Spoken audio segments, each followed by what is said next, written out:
أعوذ بالله من الشيطان الرجيم. وقال لهم نبيهم إن آية ملكه أن يأتيكم التابوت فيه سكينة من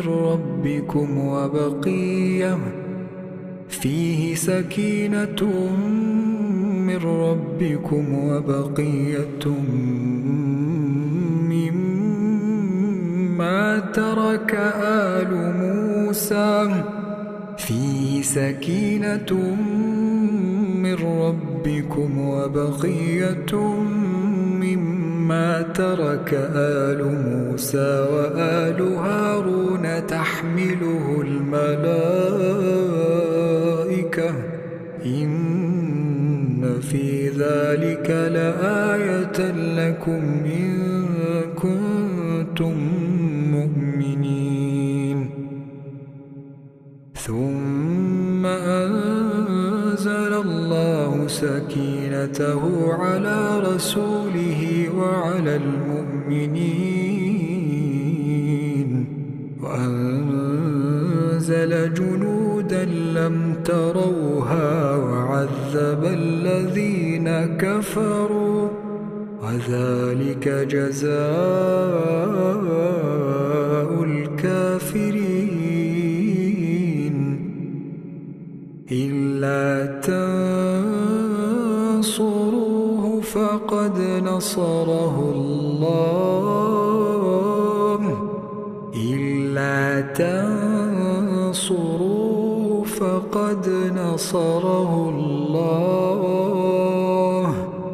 إذ أخرجه الذين كفروا ثاني اثنين إذ هما في الغار إذ يقول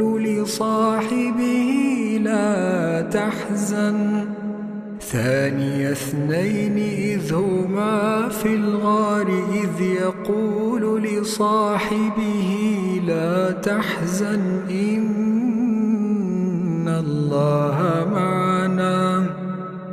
تحزن إن الله معنا فأنزل الله سكينته عليه وأيده بجنود لم تروها وجعل كلمة الذين كفروا السفلى وكلمة الله هي العليا والله عزيز حكيم. هو الذي أنزل السكينة في قلوب المؤمنين ليزدادوا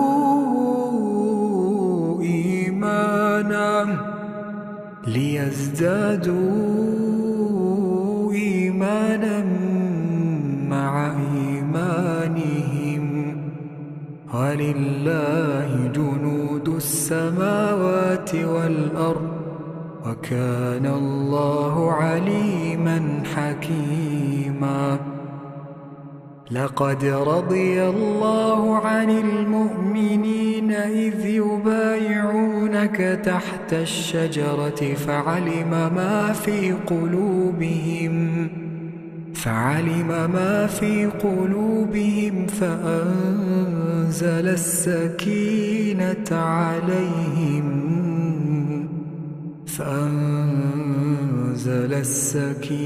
عليهم وأثابهم فتحا قريبا. إذ جعل الذين كفروا في قلوبهم الحمية حمية الجاهلية فأنزل الله سكينته على رسوله وعلى المؤمنين وألزمهم كلمة التقوى وكانوا أحق بها وأهلها وألزمهم كلمة التقوى وكانوا أحق بها وأهلها وكان الله بكل شيء عليما. وقال لهم نبيهم إن آية ملكه أن يأتيكم التابوت فيه سكينة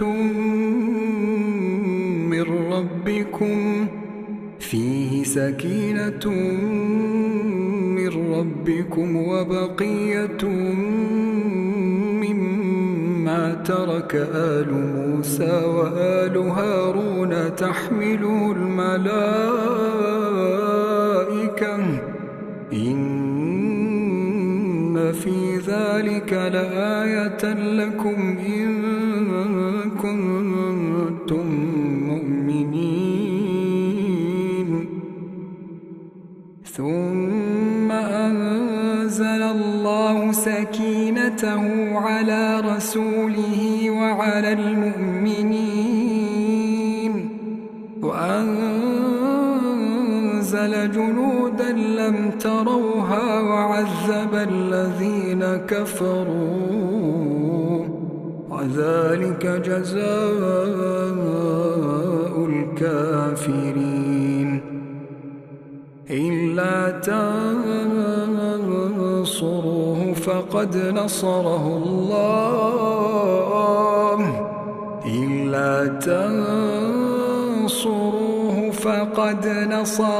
الله إذ أخرجه الذين كفروا ثاني اثنين إذ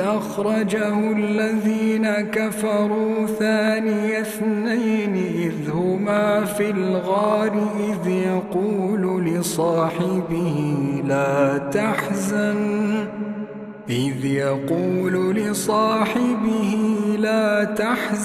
إن الله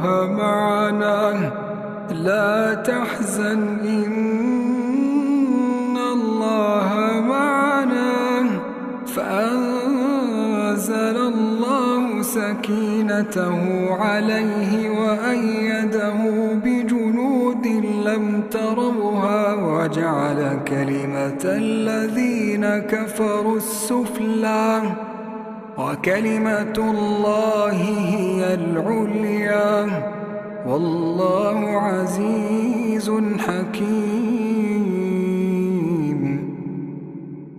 هو الذي أنزل السكينة في قلوب المؤمنين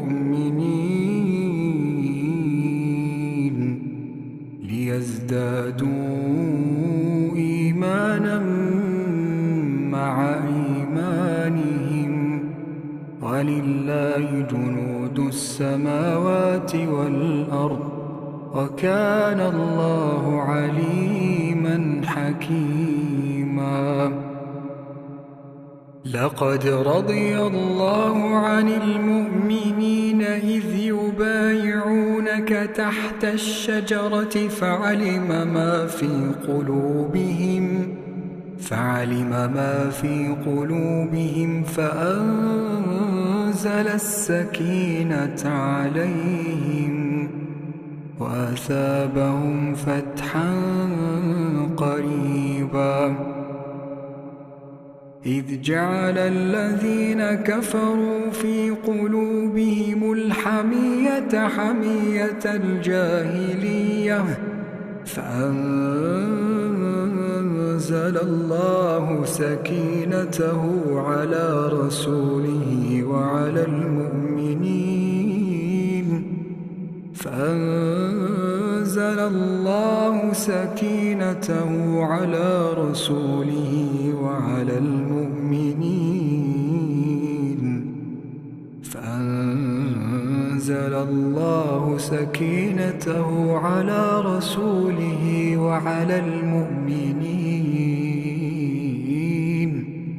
وألزمهم كلمة التقوى التقوى وكانوا أحق بها وأهلها، وكان الله بكل شيء عليما. وقال لهم نبيهم إن آية ملكه أن يأتيكم التابوت فيه سكينة من ربكم وبقية مما ترك آل موسى وآل هارون تحمله الملائكة إن في ذلك لآية لكم إن كنتم مؤمنين. ثم أنزل الله سكينته على رسوله وعلى المؤمنين وأنزل جنودا لم تروها وعذب الذين كفروا وذلك جزاء الكافرين. إلا تنصروه فقد نصره الله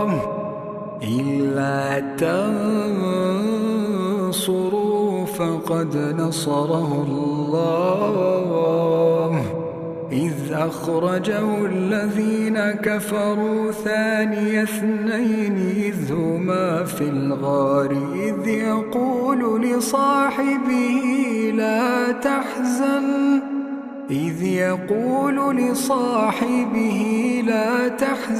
إن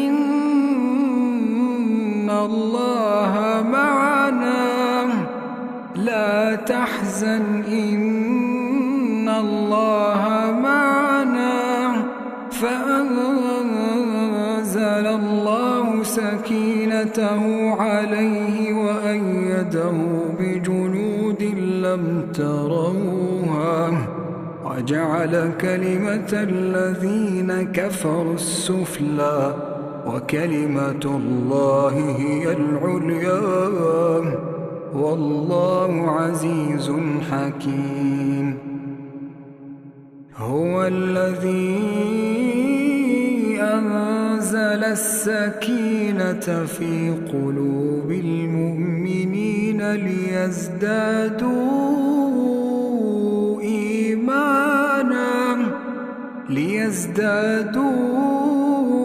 إيمانا مع إيمانهم ولله جنود السماوات والأرض وكان الله عليما حكيما. لقد رضي الله عن المؤمنين إذ يبايعونك تحت الشجرة فعلم ما في قلوبهم فأنزل السكينة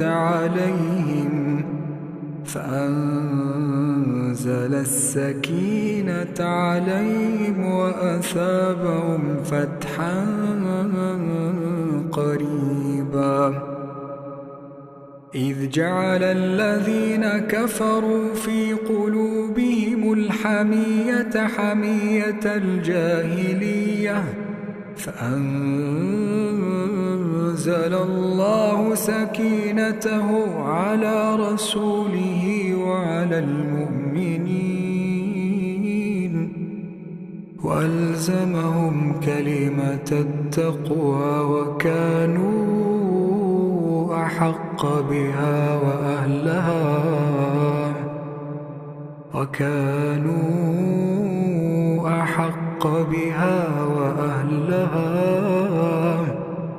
وكان الله بكل شيء عليما.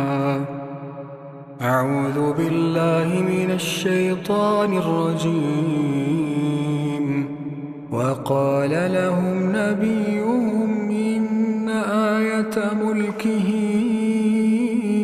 أن يأتيكم التابوت فيه سكينة من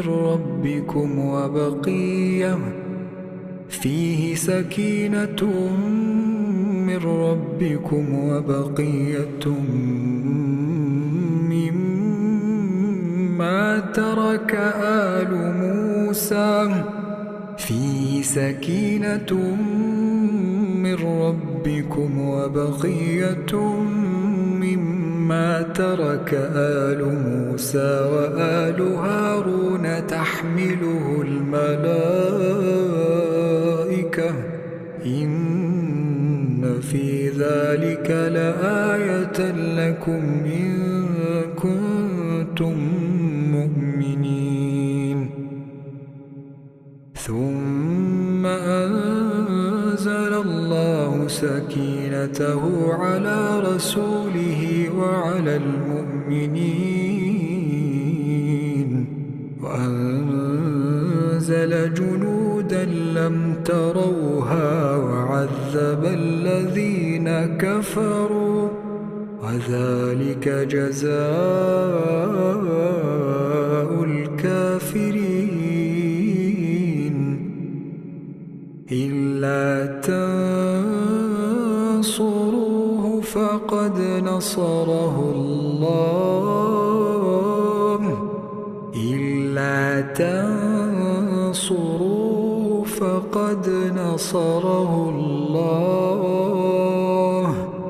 إذ أخرجه الذين كفروا ثاني اثنين إذ هما في الغار إذ يقول لصاحبه لا تحزن إن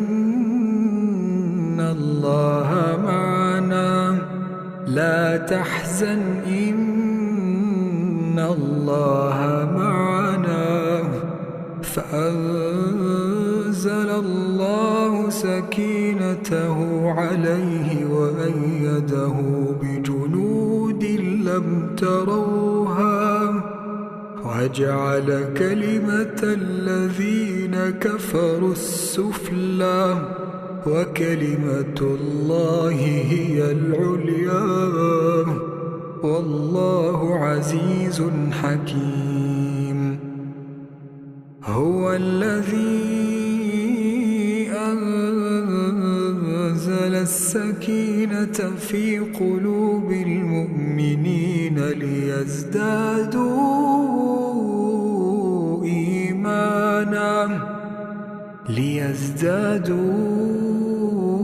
إيمانا مع إيمانهم ولله جنود السماوات والأرض وكان الله عليما حكيما.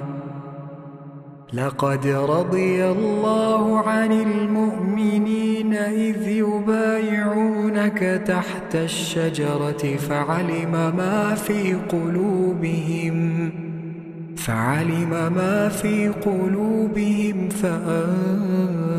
السكينة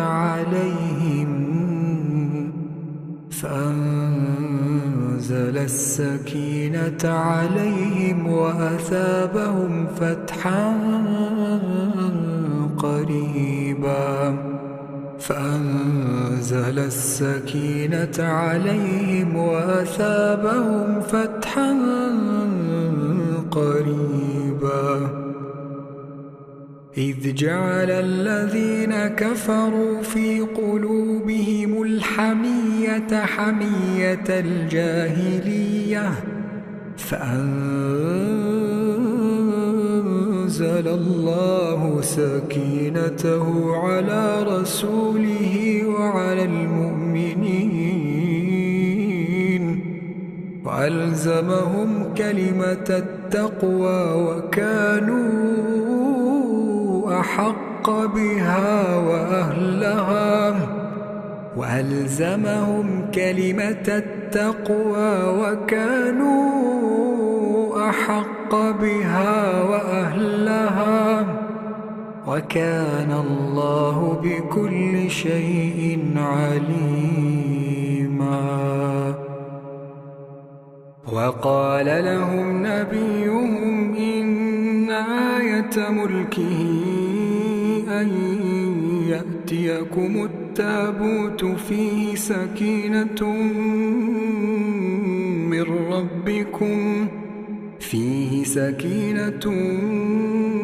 من ربكم وبقية مما ترك آل موسى وآل هارون تحمله الملائكة إن في ذلك لآية لكم إن كنتم مؤمنين.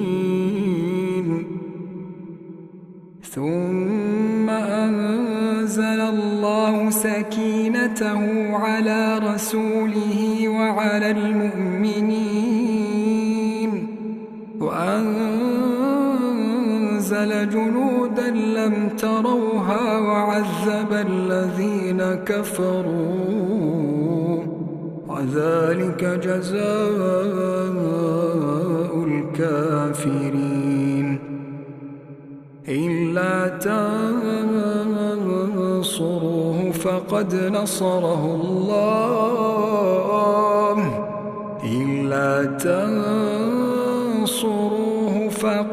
نصره الله إذ أخرجه الذين كفروا ثاني اثنين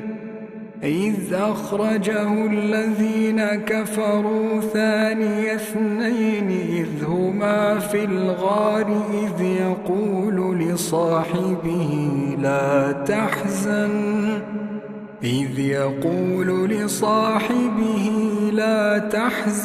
إن الله معنا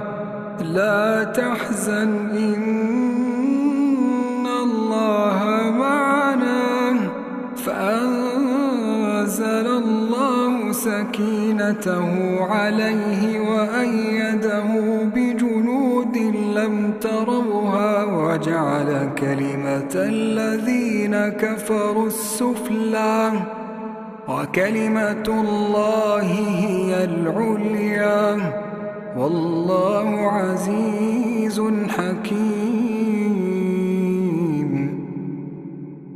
هو الذي أنزل السكينة في قلوب المؤمنين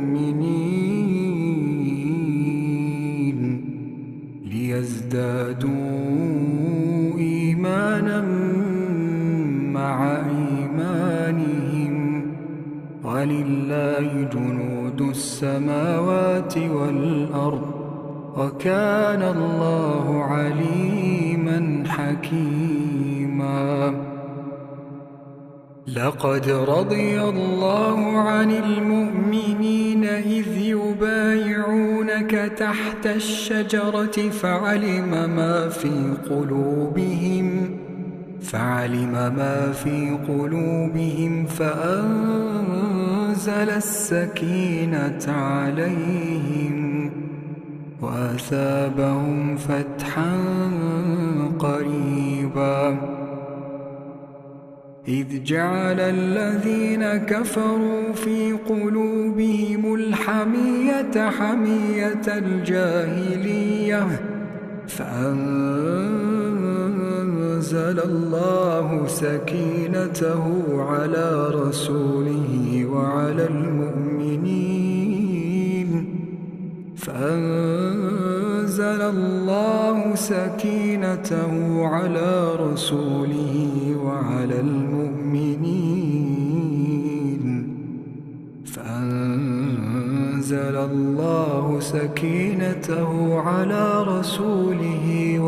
المؤمنين وألزمهم كلمة التقوى وكانوا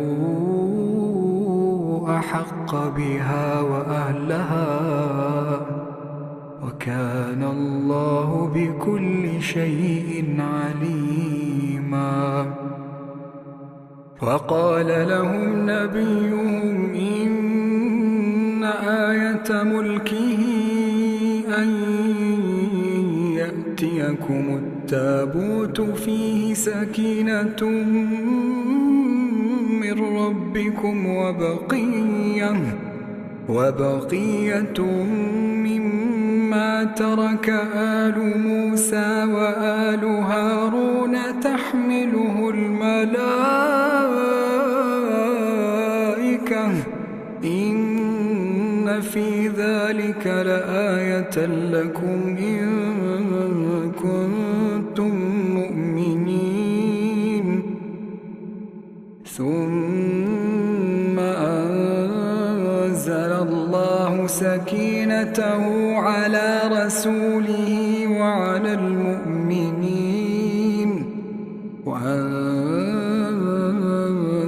جنودا لم تروها وعذب الذين كفروا وذلك جزاء الكافرين. إلا تنصروه فقد نصره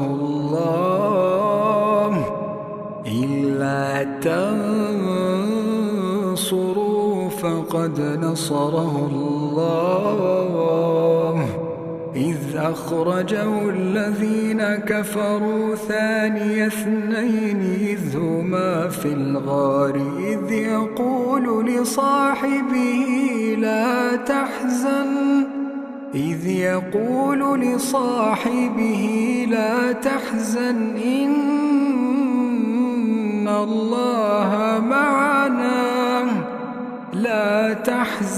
إن الله معنا فأنزل الله سكينته عليه وأيده بجنود لم تروها وجعل كلمة الذين كفروا السفلى وكلمة الله هي العليا والله عزيز حكيم.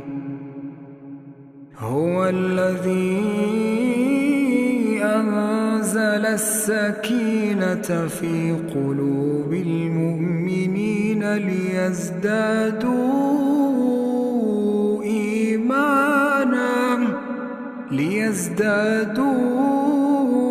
إيمانا مع إيمانهم ولله جنود السماوات والأرض وكان الله عليما حكيما.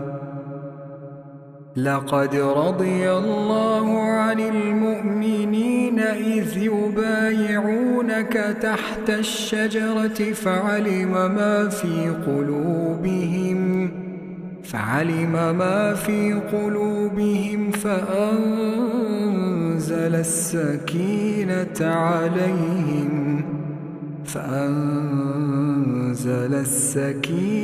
عليهم وأثابهم فتحا قريبا.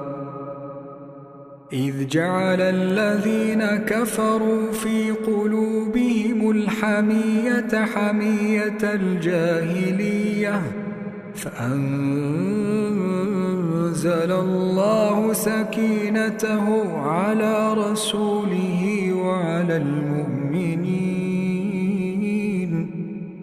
وألزمهم كلمة التقوى وكانوا أحق بها وأهلها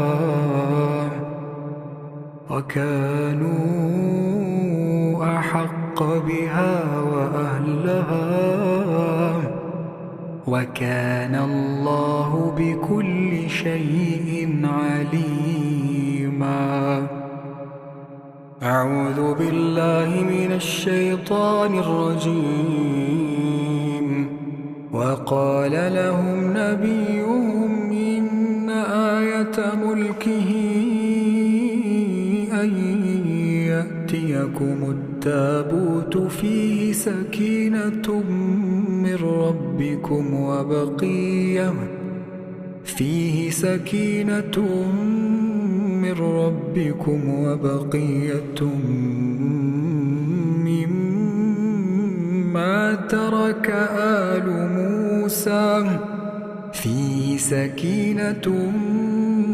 ربكم وبقية مما ترك آل موسى وآل هارون تحمله الملائكة إن في ذلك لآية لكم إن كنتم مؤمنين. ثم أنزل الله سكينته على رسوله وعلى المؤمنين وأنزل جنودا لم تروها وعذب الذين كفروا وذلك جزاء الكافرين. إلا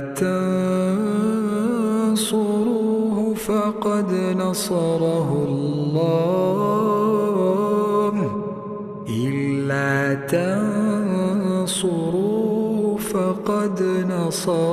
الله إذ أخرجه الذين كفروا ثاني اثنين إذ هما في الغار إذ يقول لصاحبه لا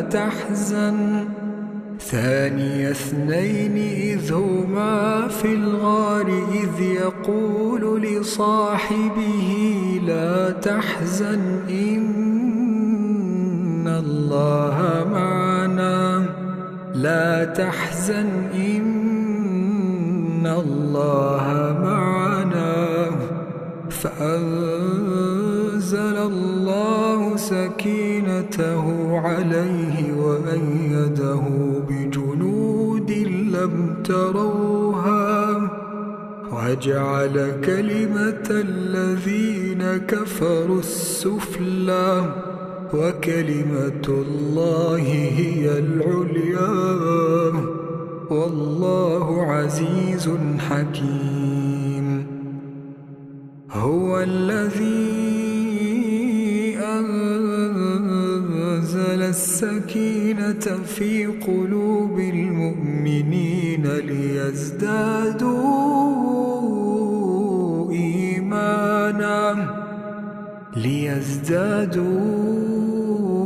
إيمانا مع إيمانهم ولله جنود السماوات والأرض وكان الله عليما حكيما. لقد رضي الله عن المؤمنين إذ يبايعونك تحت الشجرة فعلم ما في قلوبهم فأنزل السكينة عليهم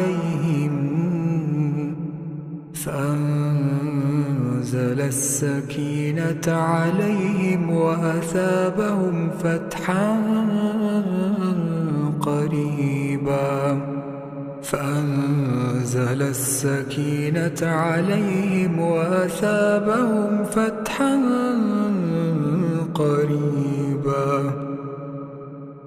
إذ جعل الذين كفروا في قلوبهم الحمية حمية الجاهلية فأنزل الله سكينته على رسوله وعلى المؤمنين وألزمهم كلمة التقوى وكانوا أحق بها وأهلها وألزمهم كلمة التقوى وكانوا أحق بها وأهلها وكان الله بكل شيء عليما. وقال لهم نبيهم إن آية ملكه أن يأتيكم التابوت فيه سكينة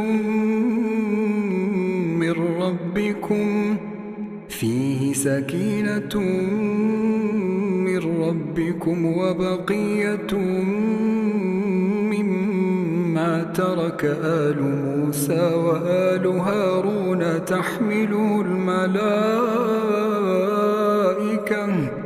إن في ذلك لآية لكم إن كنتم مؤمنين. ثم أنزل الله سكينته على رسوله وعلى المؤمنين وأنزل جنودا لم تروها وعذب الذين كفروا وذلك جزاء الكافرين. إلا تنصروه فقد نصره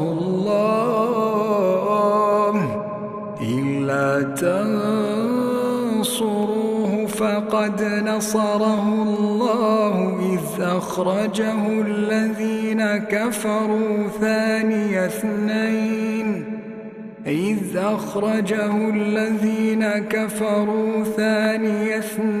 إذ هما في الغار إذ يقول لصاحبه لا تحزن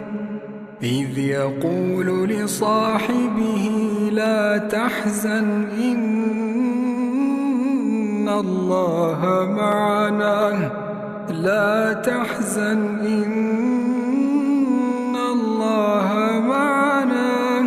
فأنزل الله سكينته عليه وأيده بجنود لم تروها وجعل كلمة الذين كفروا السفلى وكلمة الله هي العليا والله عزيز حكيم.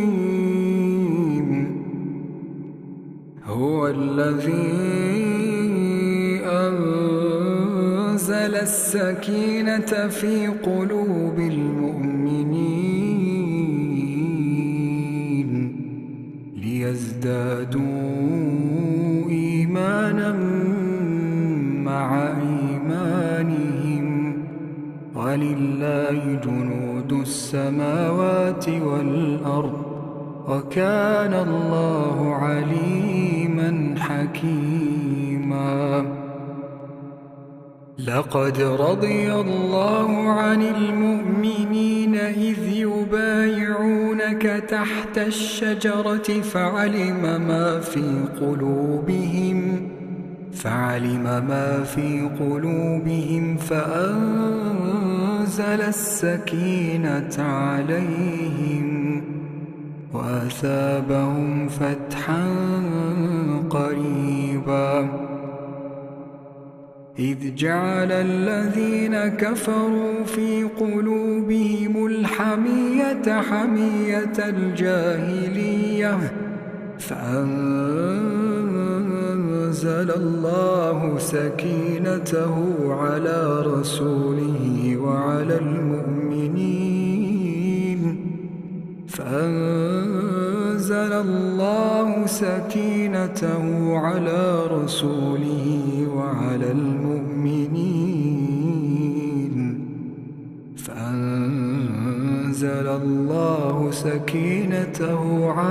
رسوله وعلى المؤمنين وألزمهم كلمة التقوى وكانوا أحق بها وأهلها وكان الله بكل شيء عليما. وقال لهم نبيهم إن آية ملكه أن يأتيكم التابوت فيه سكينة من ربكم وبقية مما ترك آل موسى وآل هارون تحمله الملائكة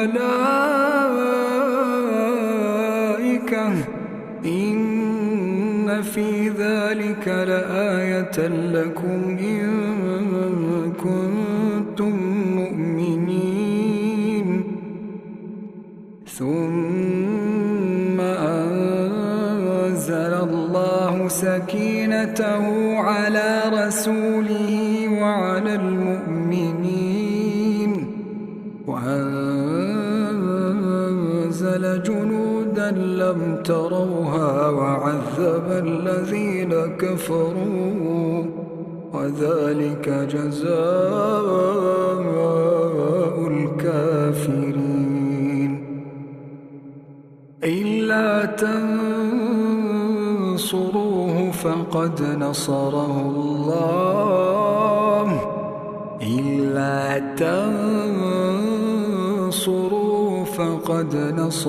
الله إذ أخرجه الذين كفروا ثاني اثنين إذ هما في الغار إذ يقول لصاحبه لا تحزن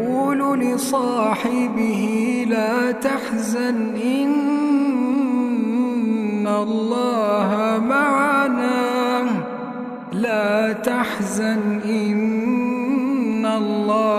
معنا فأنزل الله سكينته عليه وأيده بجنود لم تروها وجعل كلمة الذين كفروا السفلى وكلمة الله هي العليا والله عزيز حكيم.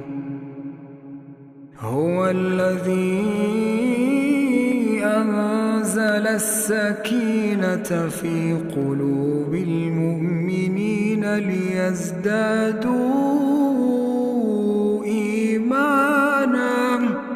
ليزدادوا إيمانا مع إيمانهم ولله جنود السماوات والأرض وكان الله عليما حكيما.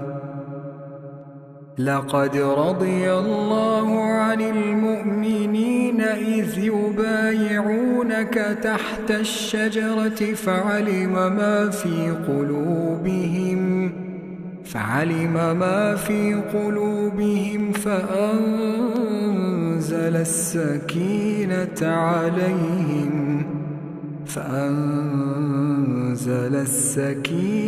عليهم وأثابهم فتحا قريبا. إذ جعل الذين كفروا في قلوبهم الحمية حمية الجاهلية فأنزل الله سكينته على رسوله وعلى المؤمنين وألزمهم كلمة التقوى وكانوا أحق بها وأهلها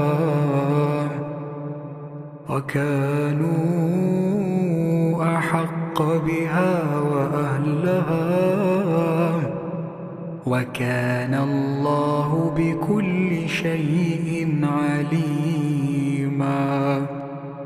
أعوذ بالله من الشيطان الرجيم. وقال لهم نبيهم إن آية ملكه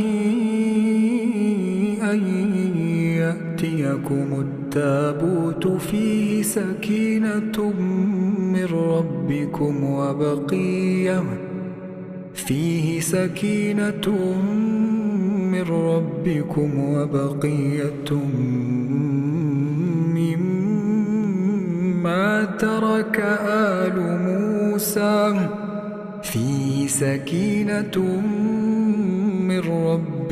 وبقية مما ترك آل موسى وآل هارون تحمله الملائكة إن في ذلك لآية لكم إن كنتم مؤمنين. ثم أنزل الله سكينته على رسوله وعلى المؤمنين وأنزل جنودا لم تروها وعذب الذين كفروا وذلك جزاء الكافرين. إلا تنصروه فقد نصره الله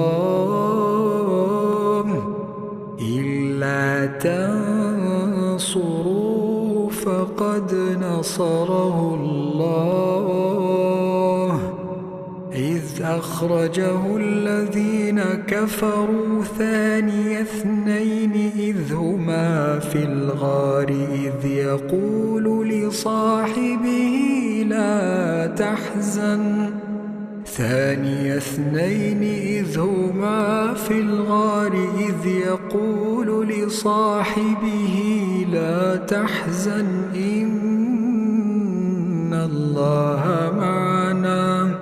لا تحزن إن الله معنا فأنزل الله سكينته عليه وأيده بجنود لم تروها وجعل كلمة الذين كفروا السفلى وكلمة الله هي العليا والله عزيز حكيم. هو الذي أنزل السكينة في قلوب المؤمنين ليزدادوا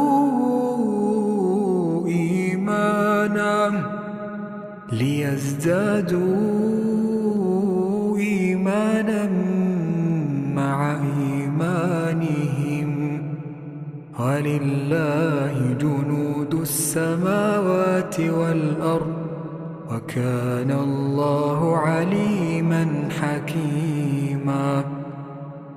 لقد رضي الله عن المؤمنين إذ يبايعونك تحت الشجرة فعلم ما في قلوبهم فأنزل السكينة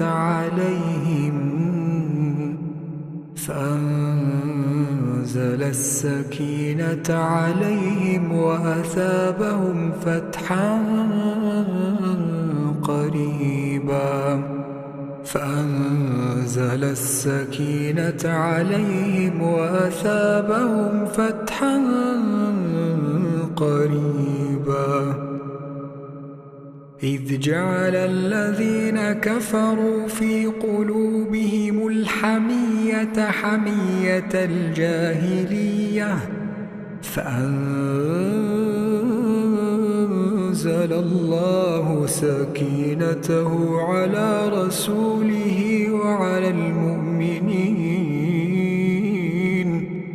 وألزمهم كلمة التقوى وكانوا أحق بها وأهلها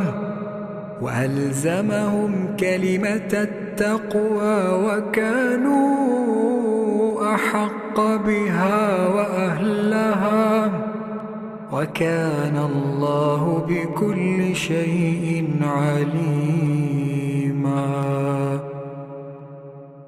وقال لهم نبيهم إن آية ملكه أن يأتيكم التابوت فيه سكينة من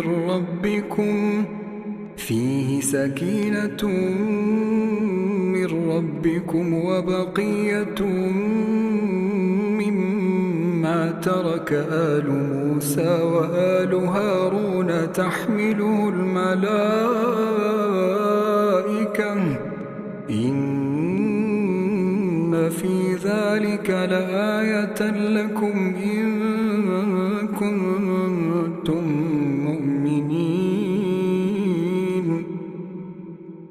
ثم أنزل الله سكينته على رسوله وعلى المؤمنين وأنزل جنودا لم تروها وعذب الذين كفروا وذلك جزاء الكافرين. إلا تنصروه فقد نصره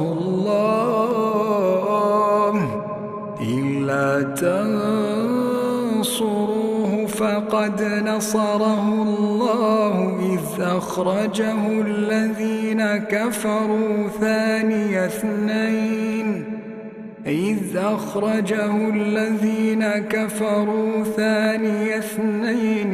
هما في الغار إذ يقول لصاحبه لا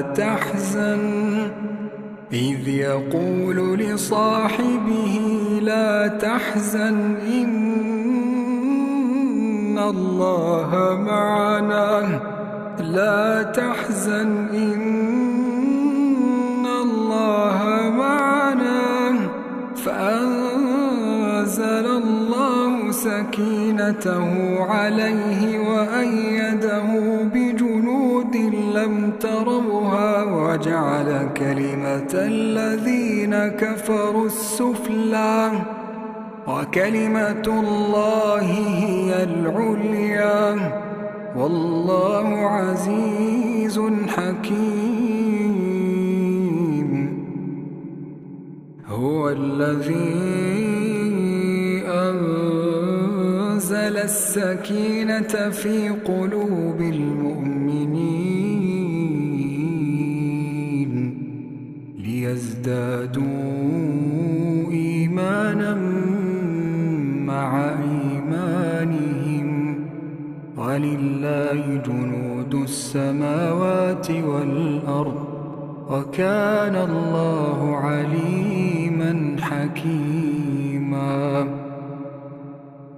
لقد رضي الله عن المؤمنين إذ يبايعونك تحت الشجرة فعلم ما في قلوبهم فأنزل السكينة عليهم وأثابهم فتحا قريبا. إذ جعل الذين كفروا في قلوبهم الحمية حمية الجاهلية فأنزل الله سكينته على رسوله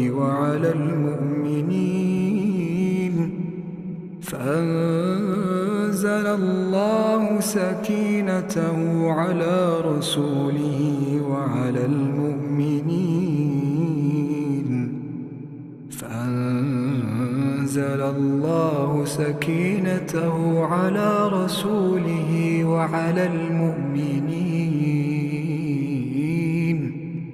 وألزمهم كلمة التقوى وكانوا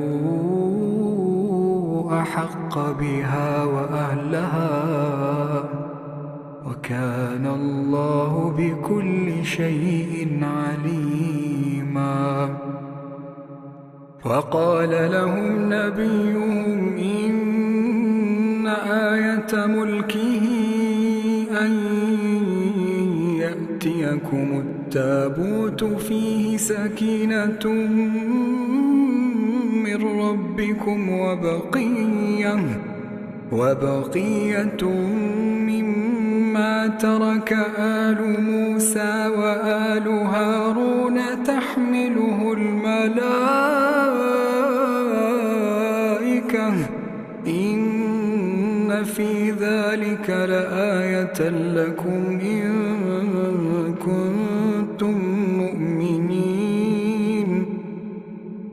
ثم أنزل الله سكينته على رسوله وعلى المؤمنين وأنزل جنودا لم تروها وعذب الذين كفروا وذلك جزاء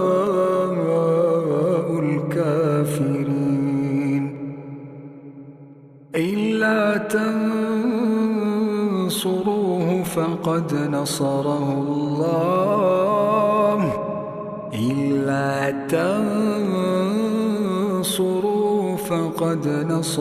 الله إذ أخرجه الذين كفروا ثاني اثنين إذ هما في الغار إذ يقول لصاحبه لا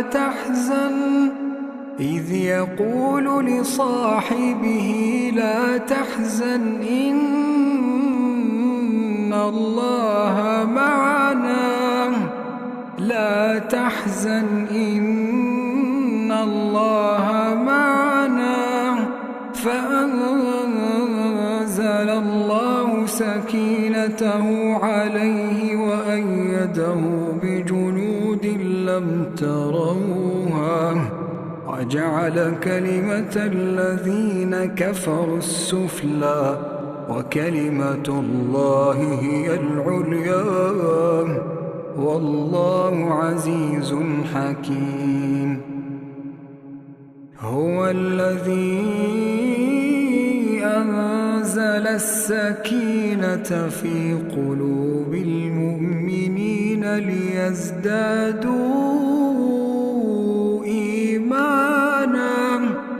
ليزدادوا إيمانا مع إيمانهم ولله جنود السماوات والأرض وكان الله عليما حكيما.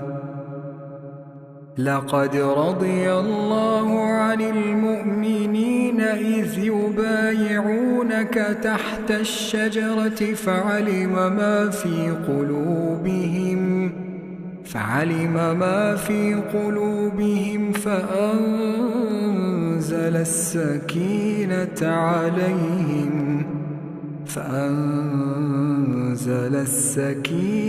عليهم وأثابهم فتحا قريبا.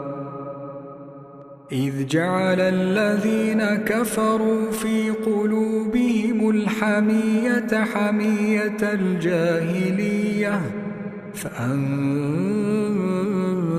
الله سكينته على رسوله وعلى المؤمنين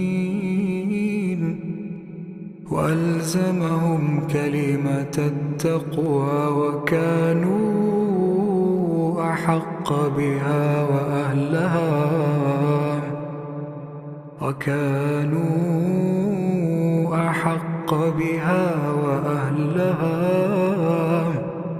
وكان الله بكل شيء عليما.